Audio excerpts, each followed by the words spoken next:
Peace to the saints. Today's lecture, we're talking about the good life, but not so much what is it like experiencing the good life. I'm sure you've seen enough examples of that on Instagram and all those other forms of media where you can see people pretending. What we're really talking about is how do you achieve and maintain the good life? How do you go harder so that you can get there? And then how do you know when to let go? Because just as there's a time for striving, there's a time for resting. Just as there's a time for resting, there's a time for giving up on some things, giving up on some people, giving up on some mentalities. We're going to talk about it. Donovan says, Peace to the saints. Marquette, I'm having problems talking to women. It seems as if my original self and the game spitting version of myself are two different people. Advice on how to collide the two. Number one, our problem as human beings often is that we tend to think too much. That's why the greatest piece of philosophy has come from Nike, which is just do it. And one thing that you have access to as a member at patreon.com/the saint in the center, which is linked in the description, are a number of strategies that you can utilize to make the approach easier for you.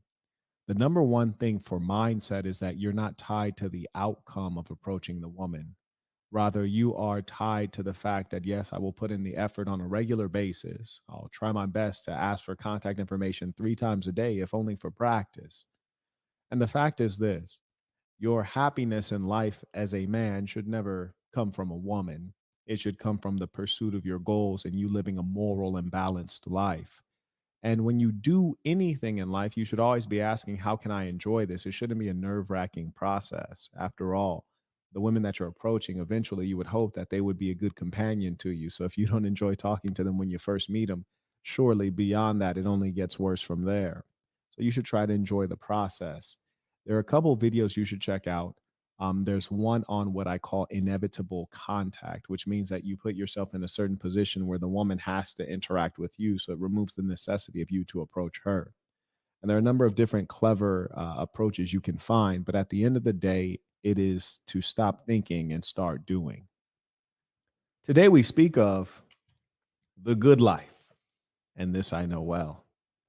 But particularly, we talk about that road to the good life, which is a road you should walk down constantly hearing a voice saying, go harder.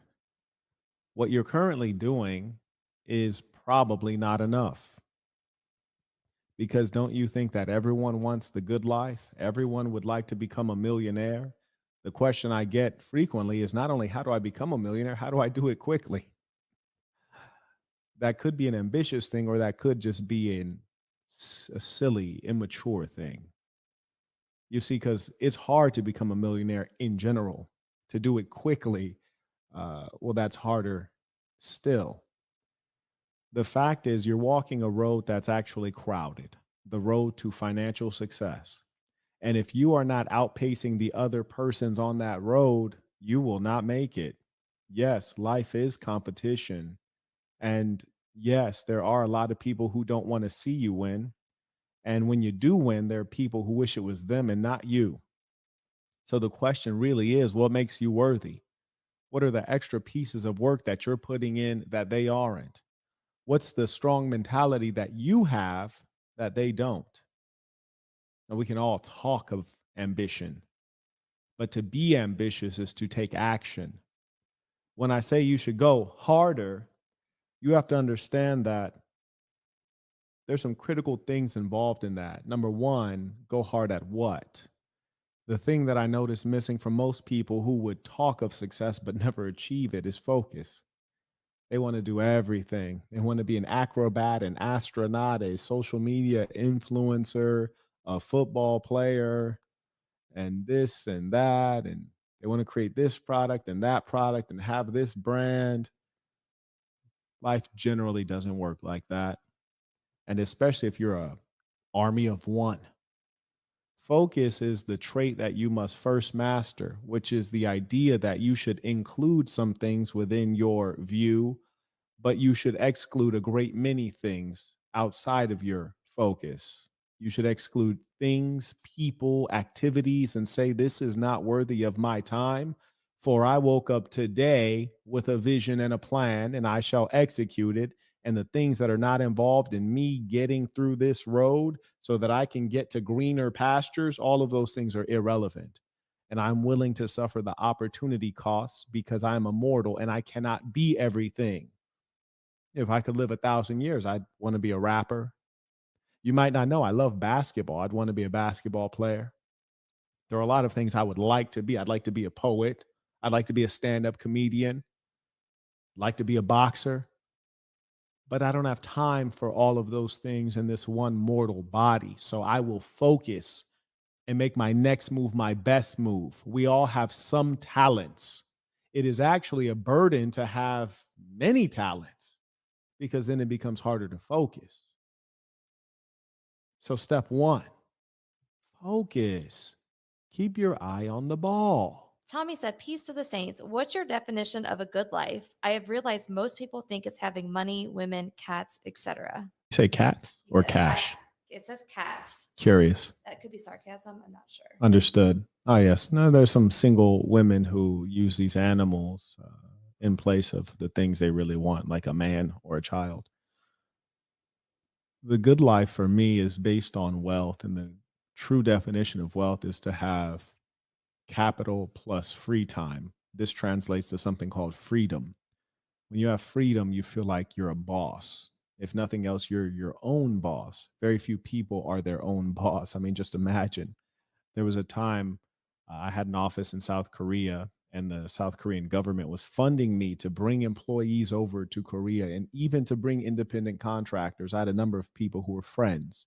I know they hadn't had the opportunity to travel abroad. I said, hey, I can finance you to take a trip from your hometown and fly you into Seoul, South Korea at no cost, whenever you would like within the next 6 months. And there were so many people who couldn't get off of work and couldn't, make it happen because they don't own themselves. They're a wage slave. They don't own their time. They can't decide on their future and their destiny. Sometimes it's just because of their employer, and other times it's just because they didn't have the mindset for it. But the good life is to have freedom, to be in control of your destiny, to be able to manage yourself and thereby be able to manage your happiness. The true accumulation you should be looking at is the accumulation of happiness. I know a great many people who've crossed the $1 million mark many times over, and many of them are not happy because while they were studying how to build wealth and working hard at that, they weren't studying spirituality. They weren't studying how to build on happiness. And so now they're wealthy and unpleasant. And that is an ugly thing. So that is a definition of the good life. And when you have a life when you think, if I drop dead right now, I'm content with that.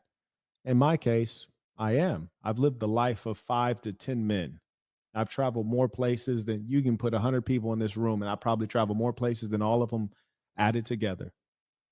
Seen the most beautiful sights on earth, had the company of beautiful women, had the ear of intelligent men, gained knowledge from wise men around the world, created things that people still use today, had a positive impact. Yes, I could drop dead right now. I'm fine. I've done enough. That's the good life. And the life is even better when you look at tomorrow and see that tomorrow holds better things than today. And that is the constant progress that a wise and ambitious person truly seeks. Okay, Annie sent $50. Baller alert. Said tuition for the professor. Appreciate it. Khalil came back with $50. Back to back. Baller alert. And this is the Khalil that was at the conference. Oh, shout out the one with the hands. Yep. Mm. He said, when you are not striking at your enemy, he is certainly striking at you. This helped me with a recent conflict at work. I also brought your book for my younger brother who is just starting high school. I worry that I won't be able to help guide him. Well, I thank you for that. And I think it'll be of great use to your younger brother because it talks about my early experiences, all the way from elementary to middle school and high school. So he'll be going through those experiences as I talk about mine and what some of the right decisions were and would have been if I was smart enough or well guided enough or mature enough to have made the decision at the time. So I thank you for giving him that gift and opportunity. And you're right. That piece about if you're not striking at your enemy, they're certainly striking at you. You must show your enemies no mercy because surely they'd probably do the same, especially when they're in the stronger position. And the funny thing too is that there's a paradox because you have to strike at your enemies, keep them weak, and hopefully destroy them as promptly as you can. But you also don't want to be consumed with your enemies, which is to say that you want to continue producing. You want that to be a discipline to continue smiling, continue producing. Don't let them distract you. Don't let them sap your energy. Continue winning. That is the best revenge. But also, while winning, if you have an opportunity to slap their helmet off, oh, please do. And guess what? They deserve that. Now, there are people who hate, and that is because they are wicked and their soul is black. There is no other explanation other than that. Okay, we have hef.com said, Marquette, how did your mother forcing you to fight a group of men affect you? And how did you feel later that day after winning? Well, they weren't men. We were all children. So when you're talking about my mother, when I was a child, my mother forced me out to fight a bunch of boys in the neighborhood. I just moved into the neighborhood and they had chased me from the bus stop. We're talking yellow bus. I was a young child. And she forced me to go out there and throw hands with all of them.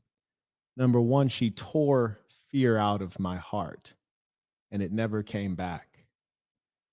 With the human mind, often our mind is such a devilish thing when we don't have control of it that things are scarier in our mind than they are in reality. And boxers know this. You see, before you start boxing, the idea of getting punched in the face is quite a daunting concept. Then you start boxing, you get punched in the face, and you carry on. And that's the kind of wherewithal that was built in me early when number one, she ripped that fear out of me and forced me to go outside. And I realized what was really inside of me. I realized, oh, yeah, I'm a dog. Let's get it in.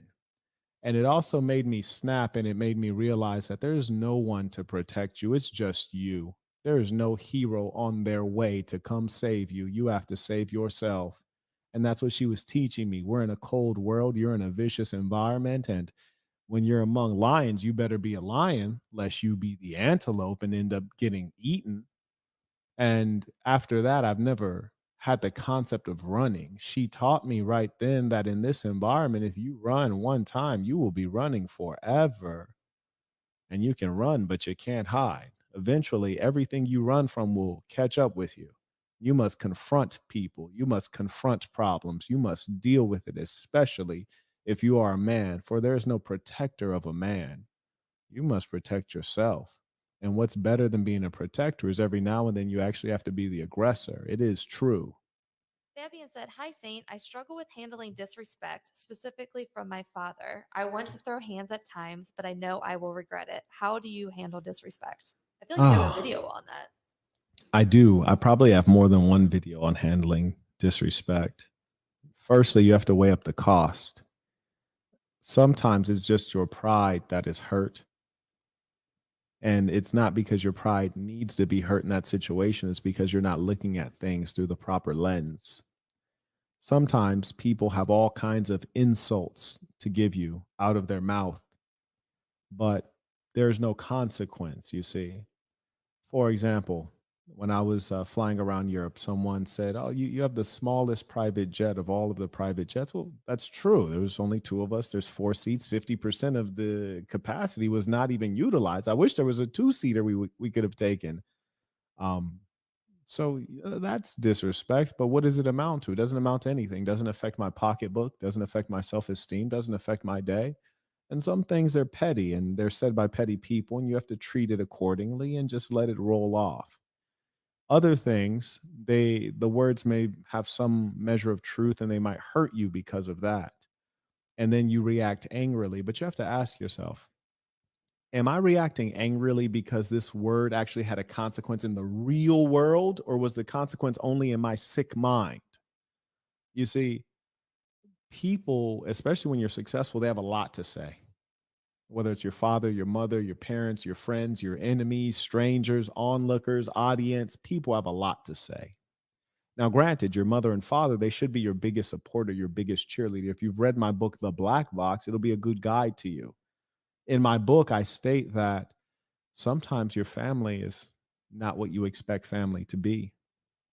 And sometimes people, whether it's your mother or your father, they'll never be the kind of father or the kind of mother you hoped for. And that's okay. It is what it is. But in terms of what I was saying, people will say things that detract from you, but if it doesn't make you lose any money, it doesn't make you lose any reputation, it does not cause you physical harm, most of these things you can just let go because there's no true consequence. It is in the sick mind that is excessively prideful. It is in the sick mind that is overly sensitive. It is in the sick mind that is too concerned with what others think that you let words take you out of your position. You should never do that because the moment you allow someone's words and babbling to take you out of your position, whether it's your position of peace, your position of leadership, your frame of being masculine, then you have succumbed to them and allowed them to become your leader, and you are merely a puppet, and they are the puppeteer controlling your emotions and actions, and that ain't good. And lastly, you don't want to knock your father's block off. That would be something you would probably regret, unless his disrespect has been in the form of putting his hands on you. And truth be told, once a boy is past age 13, you ought to reason with him. To put your hands on him would be inappropriate. So if you're defending yourself, that's one thing. But otherwise, you don't want to put your hands on him. If you feel as though you're old enough to put your hands on your father, you're probably also old enough to move out.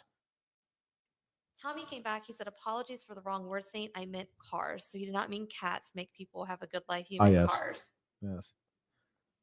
All these trinkets, cars, houses, these are not the things that make people happy. In fact, these are also the things that enslave you. The more things that you own, the more things that own you. The more things you own, the more things own you. And what I mean by that is a lot of these goofy leftists, they have dogs and cats. They call them pets, but what they're really doing is enslaving a living being and breaking its nature. But what happens is now they've also enslaved themselves. Like, hey, you want to go take a flight to Brazil? Oh, no, I got to find a dog sitter. Okay. So you have to pay money for someone else to manage this animal, which is should be a wild animal because you domesticated it for no good reason other than to be a psychological device for yourself. So I say that to say the more you own things, they own you. Oh, you have a six-figure expensive car. Well, now if you go on holiday and you're not driving that car for 1 month, 2 months, you're still paying this very expensive car note. And the same can be true of your home. And that's why often when people earn more income, they increase their expenses, but that's actually a bad thing. It is the nature of human beings to do such things, but it is the nature of one who is disciplined and wise to try to go against that inclination. Victor said, I just got a job in entry level sales. It looks to be by far the highest paying job I've ever had with commission. Any skills I should know for sales?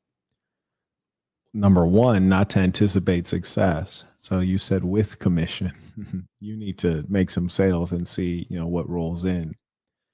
And that's a wise mindset to have. Not that you're not an optimistic person, but rather you need to be a person who doesn't count up the money till the money's in the bank.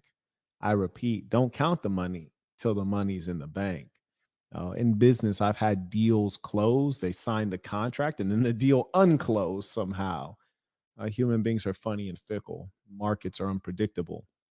And for that reason, we always want to wait until the money's in the bank. Advice in terms of sales is it's generally a volume game. If you have a decent product, ideally you should have a great product, but if you have a decent product, it's volume, meaning that the more persons you approach or the more leads you talk to, the more you're going to convert, which means that you have to have energy and endurance to deal with people declining your offering.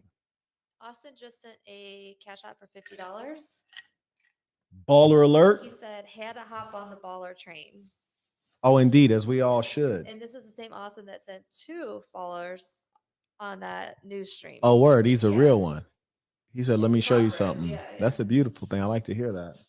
And then since we talked about this recently, Tyler just said the morning workout on Patreon makes you feel powerful. Do it, Saints. I just did it today and I feel fantastic. Yes, especially if you actually do it in the morning, right? It's a workout you can do any time of day, but if you actually do it in the morning, it feels good. And as Lil Cash Kid said, likes are free. You might not feel the abundance to send $1, and that's fine. Oh, we've all been there, but you should feel the abundance to click the like button. And I recall Bridget was sharing with me recently, one of my moderators said, "Hey, we need to get the likes up to this level."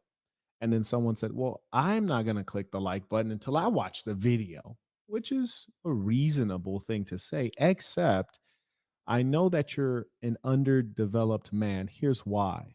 When you hold on something so tightly that really has no value, especially to you, and you hold on to something so tightly and you struggle with it when you could freely give it, you're not living the right way and you're not living in terms of abundance. That's the way a impoverished person thinks. That's the way a homeless person looks at their last dollar. They hold on too tightly.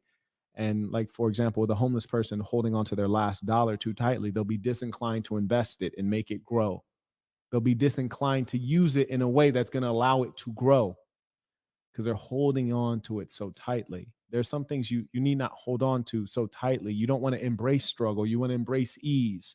Click the like button. Carry on to bigger things in life. Don't, I'm going to watch this video closely. Okay, that was a good point. Now I'm going to click the like. It's an irrelevant thing. Don't waste your time on such things. Live a life of ease, live a life of contribution, live a life of fun and lightness. The problem is that we struggle in areas we don't have to struggle. There are real battles waiting for you. Don't create a battle of something trivial. Success is a pursuit, not a destination. It is a constant pursuit that develops you as an individual.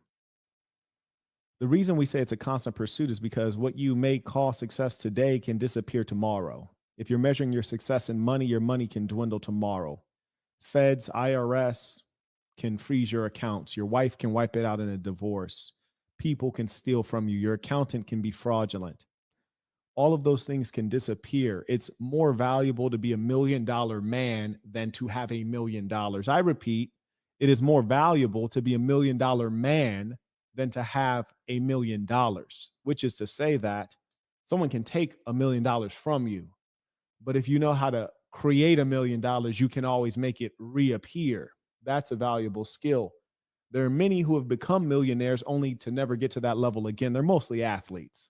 They became a millionaire by the talents of their body. They lacked the skill in the mind of financial literacy. And for their folly, they were never able to recover those millions of dollars that they squandered while they were being a foolish athlete. So it's better to be $1 million man than to have $1 million, which is to say you have skills that will go nowhere. It has been stated that kings lose crowns, but teachers stay intelligent. Those intangible things, that knowledge will never go anywhere. That's why game is such a precious thing. That's why you should always come to a wise man and listen intently and then execute diligently. Success is a pursuit, not a destination. Anytime you think you've arrived, you've made a major mistake. The moment you stop running, you start losing the race. The moment you stop earning, inflation starts eating away at your money. The moment you let your dollars sleep, they begin to die. I want you to understand the mentality of a true hustler. There are goofballs on the internet who say, Marquette, if you're well off, why do you want super chats? Why do you want a cash app? Why do you want any of it? Number one, because I deserve it. I want every penny because I deserve it. And that's how you should think about yourself. If you're a valuable person and you offer value, whether it's your time or your knowledge, you deserve it. And I damn sure deserve it. And I want every penny. And let me tell you something about mindset. And I will never let this go. When I go to a 5-star hotel, I take the toilet paper every time. We got a tremendous amount of toilet paper in here, don't we? Yes. All got it all free and didn't need it free, but I'm going to get it free if I can. I take the shampoo, I take the body wash. And why am I taking shampoo on bald head? It's ludicrous. Lots of toothbrushes too. I still take it. I take the toothbrushes as well because they're consumables that I get at $0, which means that I'm saving money. Do I need to save that extra $20? Do I need to? No, I don't. It's a mental exercise. It is a discipline. It is an example to any woman around me, any child around me, and any unlearned man around me. And I'll tell you another funny story to let you know how serious I am about being appropriately thrifty. Not parsimonious, but appropriately thrifty. For example, I was walking behind a woman who appeared to be homeless in Los Angeles, California. She had dropped a significant amount of change. I was wondering, I was like, did she hear that change fall? Excuse me, miss, you dropped a lot of change. She turned around like, ah. She had to be, I don't know, she's homeless or mentally ill or both. Who knows? She's like, ah. I was like, oh, that's how you feel? Okay, cool. I guess this is my change then. Man, I bent down and picked up every bit of that change with no shame. And I will never have shame picking up currency that spends. You can buy some with it, right? If you add it up. Yeah. I have no problem and no shame in doing that. In fact, I do it with pride. I am proud of being thrifty. And there's a lot of people that spend so much time trying to pretend to be things they're not, trying to look wealthier than they are. It's a major occupation of most men. Now women are becoming sick and they're doing the same things, trying to appear to be things that they're not. For who? That's the funny thing to me, because the people you're trying to impress, they mostly don't care about you and don't like you. The people who like and respect you, they don't need you to impress them. They're already impressed. So who are you trying to impress? Huh? Okay, T. Rob said, what are 3 skills needed for the immediate future? Focusing is a skill. That's number one. Persisting is a skill. Once you've identified the focus, this is what I must do. Persisting down the path is a skill. And then here's a funny one. And only the hustlers need to pay attention to this third one. Knowing when to give up, knowing when to quit is a skill. For example, my tech company during the pandemic, I held on too long, lost a tremendous amount of money. I should have shut it down within the second month of that pandemic. I should have shut it down, would have saved more money, would have saved more time, would have saved more heartache, because there was no way to recover my business during the pandemic, because that pandemic was about people staying at home. My technology is based on people gathering in mass. Should have shut it down quicker. But the thing about my mentality as a hustler, I gained success from focus and persistence. So what I do, I stuck to the script and persisted. But sometimes you need to know when to give up, when to go on to the next thing, when to find a new focus. Now, I only want the hustlers to pay attention to that third piece, because guess what? Most of you guys ain't even figured out how to focus and persist. So telling you to give up ain't going to benefit you, because that's all you do is give up. You give up and you switch up. Oh, I'm trying this product today, trying a new product tomorrow. Spitting game at this girl today, spitting game at a different girl the next minute. You're not persisting. It has been stated by me that persistence overcomes resistance. You must hammer your way to some things. You must keep knocking at the door until it is open to you. Hey, Miguel came in on Cash App. He said, tuition, peace to the saints. Peace to the saints. On PayPal, we have Kenneth. He said, peace to the saints, Marquette. Appreciate the time and effort into the work. What are your thoughts on the attire your woman should possess? I have a woman who, after giving the ism on how revealing clothing attracts sinful nature, wants to adopt modest attire. Her main complaint is she has no modern, proper female example to follow. Thanks. Well, she does. She just is not aware of what's out there. I mean, there are entire countries where women are dressing modestly because that is the culture. And in fact, in some cases, it's enforced. If you look at Afghanistan right now, the women dress modestly there. If you look at Saudi Arabia, the women dress modestly. If you look at Iran, the women dress modestly. If you look at parts of Sudan, the women dress modestly. So there are many examples. But at the end of the day, you don't need anything deep, love. You just need to cover your body up. Wrist, from them wrists all the way over the bosom. Let the top and the bottom not be tight fitting, and we can call it a day. You know, if we need to put together some fashion stuff for the ladies, let me know. It might be of interest, but the key is cover up and don't wear clothes that are too tight. And that's how things should be. And I appreciate that she's even willing to do that. And that's a major step in the positive direction. And I commend you for leading her to that light. You both will benefit from that. Hey, Cody came on Cash App. He said, listening to MDB makes me want to conquer the world. Let's work. That's what we're working on. Make sure that when I announce basic training, you pull up for basic training. Every man should go through basic training. Malik just noticed your chain. He said that chain around your neck looking like a medallion is sick. You feel me? I'm just trying to be low key and modest. By modest, I mean not modest at all. I'm wearing 3 chains at the end of the day. You dig? And this was produced by. Yeah, shout out to Daniel, the saint. He produced one of these. These real hustlers, they book a consultation. It's linked in the description. They book their consultation. We identify an opportunity. And because they're a hustler, they actually take the steps, and then the steps lead to real products. What do real products lead to? When it's a quality product, it's going to lead to some dollars. You dig? And that's what it's about, is prosperity and also enjoying the process and doing it with friends and good people. Justified came back. He said it is, but it won't be my only income source. And I got a mentor. I understand your perspective. Thank you. Certainly. Peace to the saints. I hope you're doing well, Saint. This is off topic, but how can I attract women with my presence? It's all good. If that's what you want to talk about, saying we could talk about it. So to be striking is what draws people toward you. There's a certain strength of character that you have to have. There's a body carriage, there's a style. There are many things that can be alluring. Sometimes it's that your reputation precedes you. Other times it's humor and charm and a level of articulation that others don't have. At the end of the day, the only thing that attracts anyone is to be significantly different. So you have to ask yourself, what is the significant difference that I can exemplify in the presence of others that will cause them to attract to me? Hey, none of the above said missed the stream, but tuition. What's your opinion on HIT exercises? High intensity interval training seems fine. I think people develop all of these different exercise schemes to keep them engaged and entertained, because a lot of folks find exercise to be boring, and I understand that.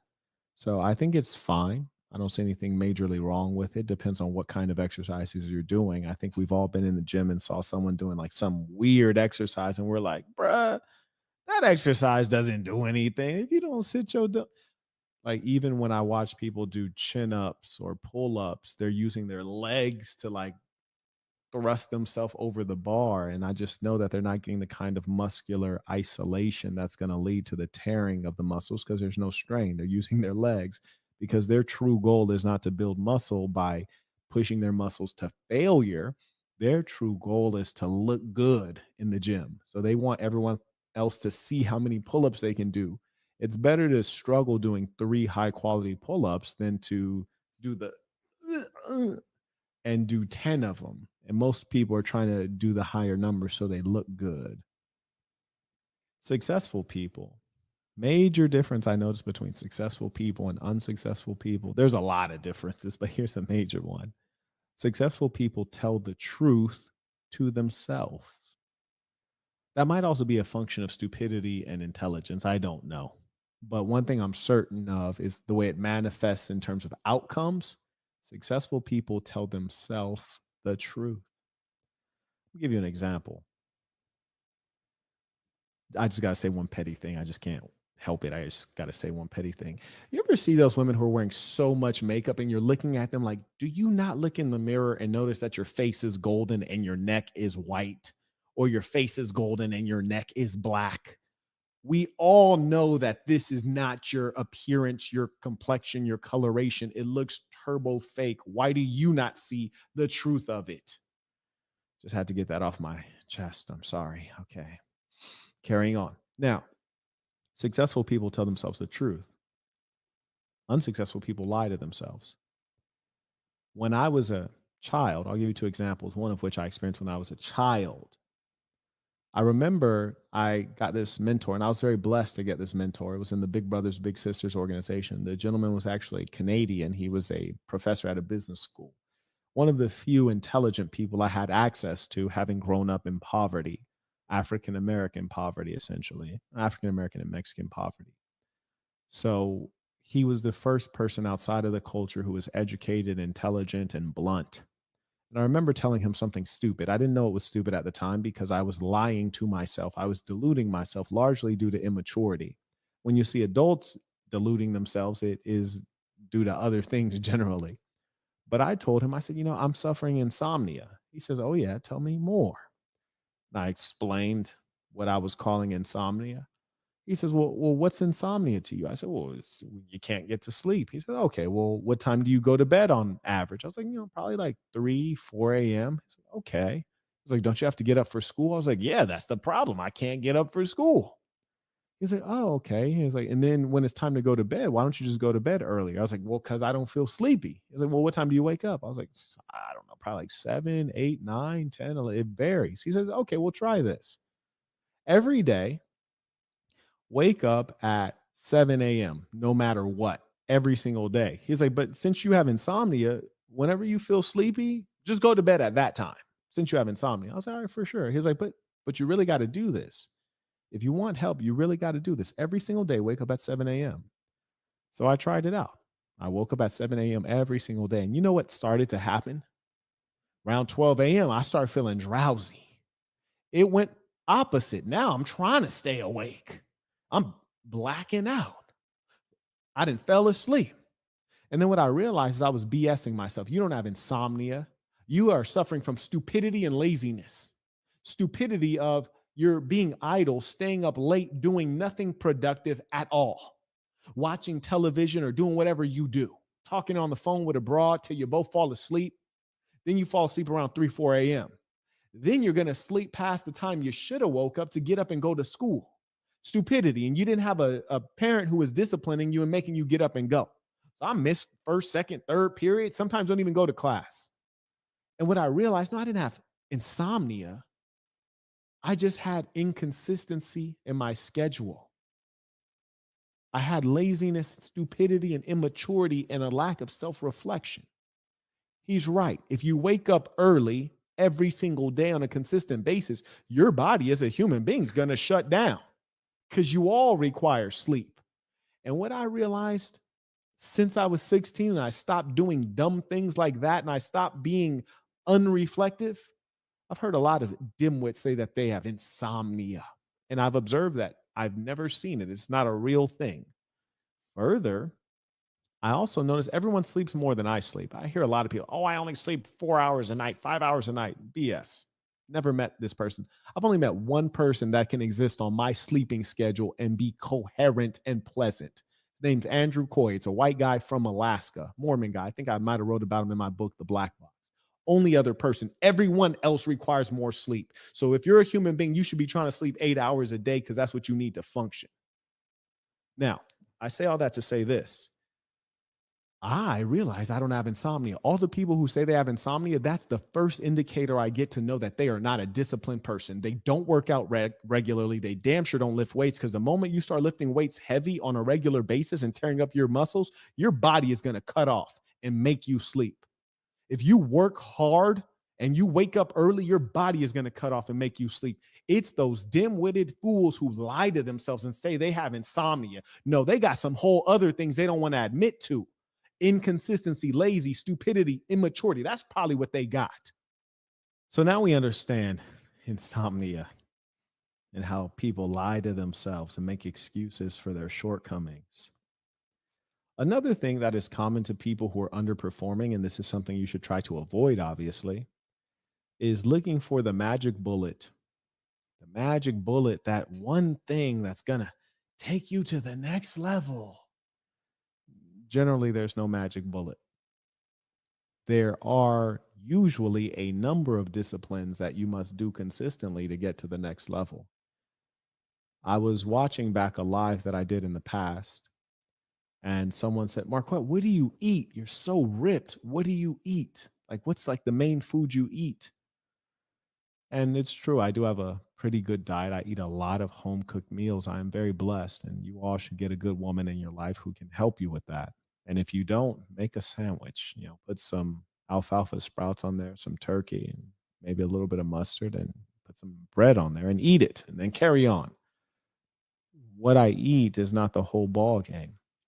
If it was just about what do I eat, then we'd have a lot more people shredded. Yeah, I eat well, and my diet, if you do want to know what I eat, my diet is posted for the members at patreon.com/the saint and the sinner. And for those that have seen it, we will get it updated because there are some new meals to add. Absolutely. It's a living document. It's a Google Doc, which we can update regularly. Same link, new information added all the time.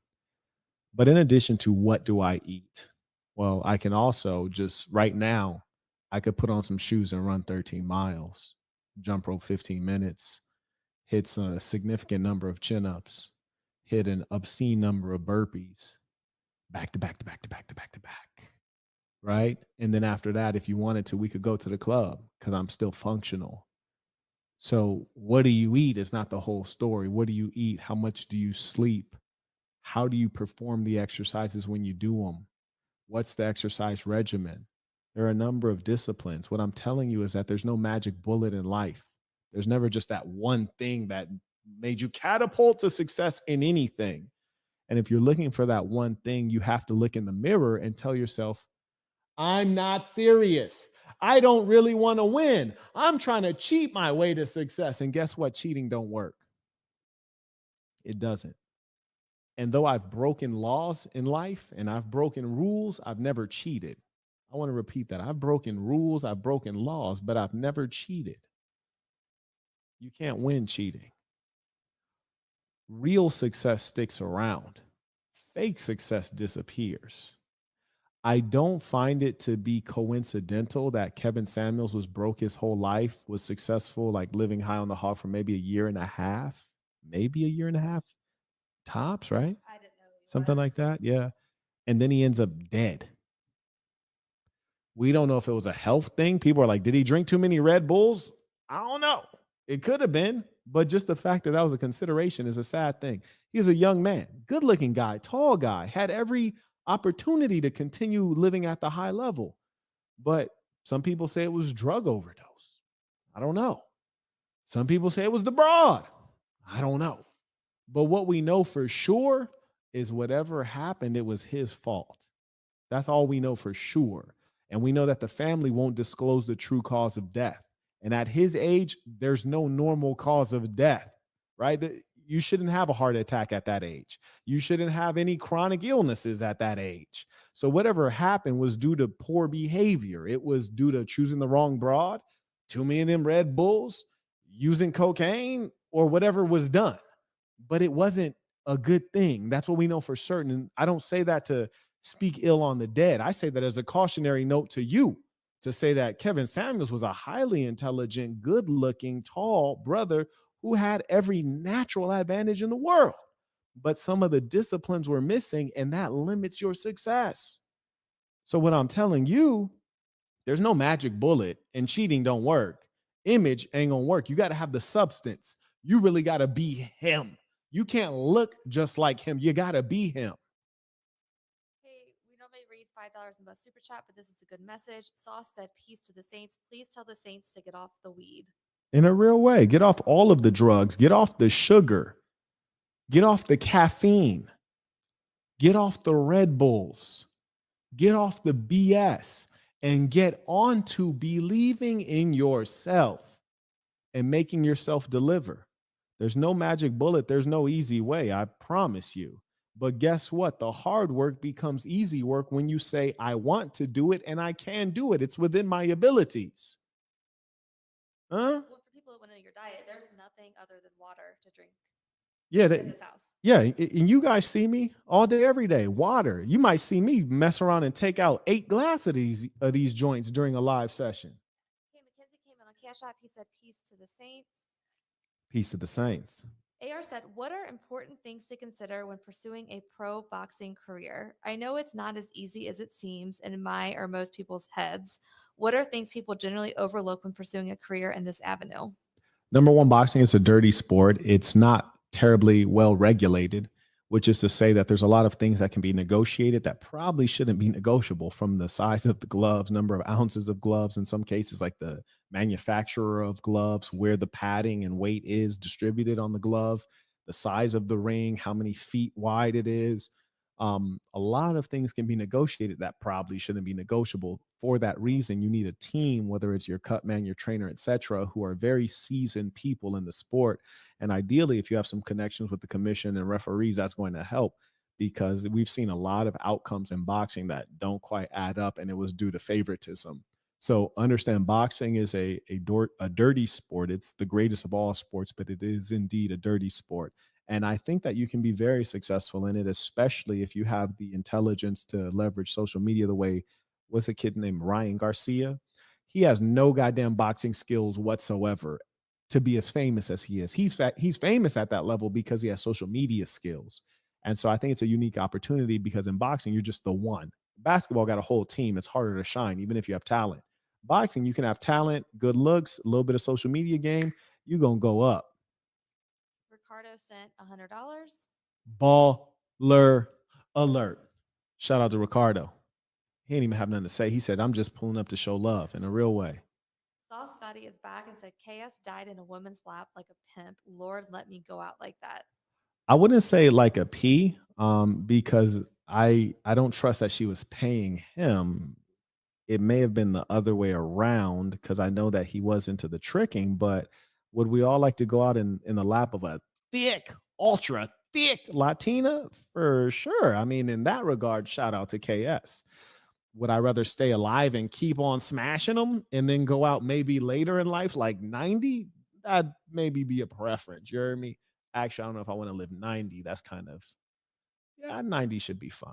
But anyways, you get the point. Yeah. But shout out to KS, you know.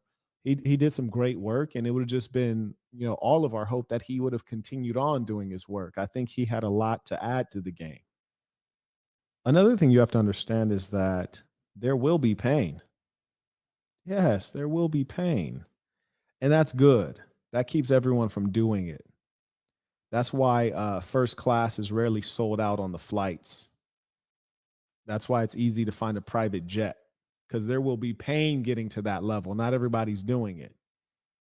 There will be pain, but you can endure it, and you should ask yourself the right questions in life. And you might say, well, how can I enjoy it? How can I enjoy the pain? Every now and then, if you watch boxing, there's some fighters that they get two-piece. Boom, boom, boom, boom. They get hit with something vicious and then they start to retreat. They get hit with something vicious, or they fall down on the canvas, or they get hit with something vicious, they get knocked out. But then there's that rare boxer. They ask themselves the right question: how can I enjoy this? They get hit with something vicious. Boom, boom, boom, boom, boom, boom, boom, boom. They get hit with something vicious, and then they start smiling. Even with blood on their teeth, they start smiling. Even with blood running from their nose, they start smiling. They start coming forward, walking into danger, because it turns out that they have realized, I too am dangerous. So just as you think you're going to pose me a threat, I'm about to threaten you back. And they smile, and they enjoy the fight, and they enjoy the pain, and they enjoy the bout. Well, that's who you got to be. That's a rare bird. That's why only the strong survive. Yeah. Forget survive. We're really talking about thrive. That's why the strong thrive. Asking themselves the right questions, asking yourself the question no one else asked themselves. Always asking yourself, what would a P do? What would a super player do in this situation? What would James Bond do in this situation? What would Hugh Hefner do in this situation? What would Marquett Burton do in this situation? Forget what everyone else is doing. Forget what average people are doing. What would those men who pull off extraordinary things, what would they do in this situation? I'm always asking myself how I can pull off something miraculous. Huh? Like, for example, I remember when we were in Germany, we walk up to a nightclub. It was like a tremendous number of people outside. I don't know if I've ever seen this many people waiting to get into a club in America. There's so many people waiting outside, like, this club gotta be cracking. So we're waiting outside. We start talking to two chicks. We're like, hey, how do we get to the front? Like, how's it work out here? And then some fans walk up like, oh, hey, man, I saw you on TikTok. Oh, that's dope, man. So we chop it up a little bit, but I'm still plotting, like, how do I get to the front? I ask a bunch of Germans around, like, hey, how do you get to the front of this line? They were fresh out of answers. And then I eventually realized, I said, oh, yeah, I'm asking average people. I'm asking the people who are standing in the line how to get to the front. They don't know, or else they be in the front. They ain't got the answers. Why am I asking average people how to do extraordinary things? I need to go find someone who's already winning. Go find someone extraordinary and ask them how they won. Or I need to go create something out of nothing. Then we go to the front of the line, talk to the bouncer. Hey, how do I get in there now? I asked the question. Sometimes you got to ask the question. He look at his buddy, start laughing, and he say, "You get in the line and wait like everybody else." I said, "Yeah, but that's not my question. Is how do I get in now, though?" And he said, "Oh well, you see, the conversation changed. First, he tried to shoot me to the side like I was one of these nuts out here. Then the conversation changed because I asked the right question and I had a standard that I was not about to back down from. And I was focused and persistent. And I said, yeah, but how do I get in now? Because I'm not about to wait in that line. So tell me what the options are. I'm sure there's somebody who got in now. How do I do that?" And he says, "Oh, well, you could buy a table." Now, I'm not a clubber, right? I'm traveling through Europe. I want to see what they got over there. I'm not a clubber, but I'm in Frankfurt. I want to see what they do. I- So I was like, okay, okay. Well, what does that cost? Now, this I almost peed myself laughing in my head. In my head, he said, "Well, you got to buy a table." I said, "Okay, well, how much is that?" He said, 150 euros. And he said it like it was a lot of money. I damn near wanted to pee on myself laughing because you get a table in Vegas, you get the bad tables, 5,000. Wow. You heard me? Last time I was in Vegas, our table cost 13,000. I was there doing promotion, right? Doing promotion for the channel. But I was like, oh, okay, for sure. Give us two of them. You know, we'll take two of them. It's two of us. Give us two tables. They looked at each other like they were shocked. We bought all the tables in the club, went right in, and I thought to myself, wow, that was really easy. The worst part about it was no one who we asked around us. We asked like 10 Germans. None of them knew that answer. That's a big news flash for you. Average people can't tell you how to do extraordinary things. And this is another news flash for you. When you're trying to do something big, average people are going to try to pull you back down to their level because they're using their basis of experience and knowledge, which is limited. I can't tell you how many of them lame dudes in that line said, "You can't get in now. You can't go straight to the front. Who do you think you are? You have to wait like everybody else." But I'm not everybody. You wait. I'm going up there. And that was a metaphor for life. Moon Bentley said, become uncommon among uncommon men. There you go. Sometimes you have to go to bed late and wake up early. I want you to understand that. Oh, you can BS if you want to. Oh, you could go hang out with that girl if you want to. Go to the club if you want to, but then be man enough to still wake up early. Be man enough to still keep your schedule and make all of your appointments that you gave your word you would be at. Still be man enough to not miss anything that you signed up to do. You want to go play? Cool, go play. Sometimes play keeps you up late night. Sometimes work keeps you up late night. Sometimes you got to work late, go to sleep, and wake up early to keep working. And sometimes I'm on consultations and guys say, how can I get some of my time back? Most of the time, I'd say 98% of the time, I can give them some strategies like, hey, you can recover your time by doing this. You can recover your time by hiring a person to do this. You can recover your time. Here, I have a resource for you. And then 2% of the time, I say, you can't. You're doing what you're supposed to do at this stage of your business. Your business is thriving and your business is young. It's like a baby. When a baby is in infancy, it needs more attention. When a child is 10 years old, it needs less attention. You are dealing with an infant in terms of your business. You should be working this number of hours. You're right on track. Carry on and enjoy it. Jerry said, peace to the saints. I'm down bad, but man, this message is what I needed.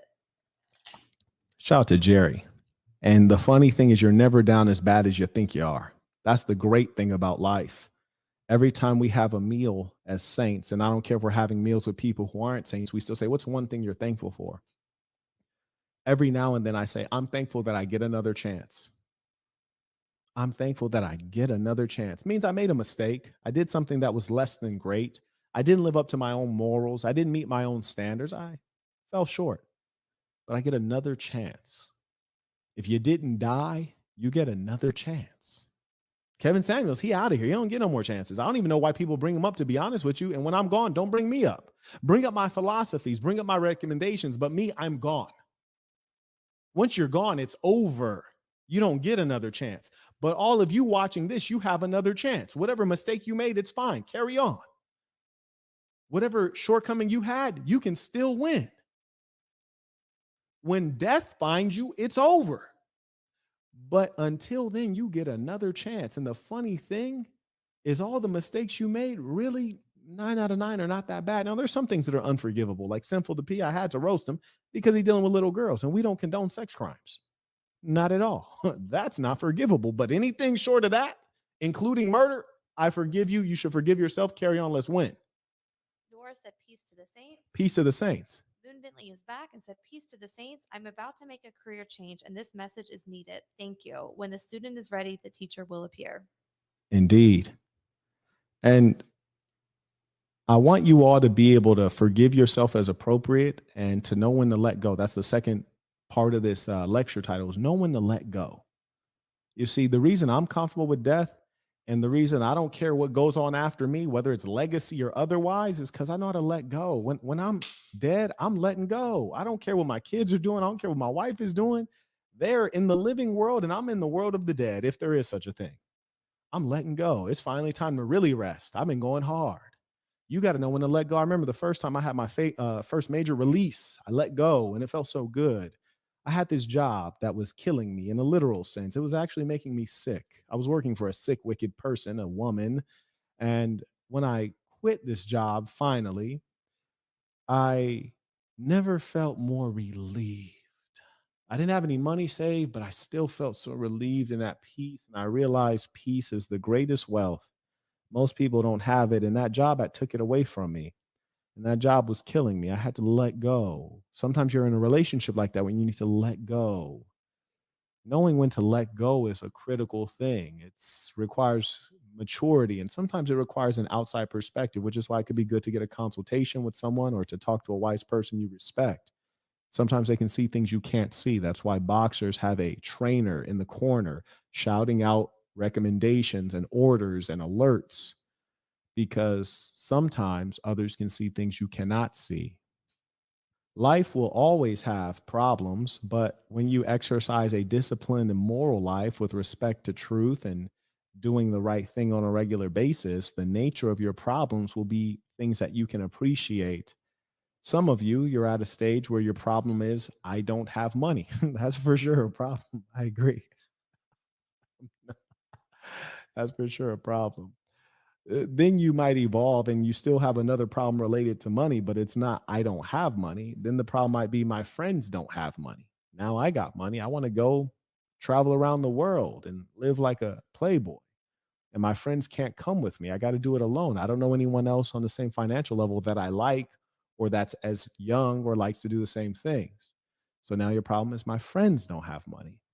So you always have money problems. They'll just evolve. First is, I don't have money. Then it's, my friends don't have money. Then it's, the government's trying to take my money. It's a new type of problem, but you have to appreciate and be thankful for the nature of the problem getting better. You see, you got what I call good problems. And the sad thing is that we sometimes get into this false hope that there will be an end to things. No, things only end when you're laid out dead. Otherwise, the ball game continues. It doesn't end in 12 rounds. It's endless. As Nipsey Hussle says, the marathon continues. So I want you to know that if you find a woman you like and you marry her, that's not the end of your relationship issues. She's going to cause you some issues every now and then, and it's okay. You're going to have to find a way to patch things up and carry on.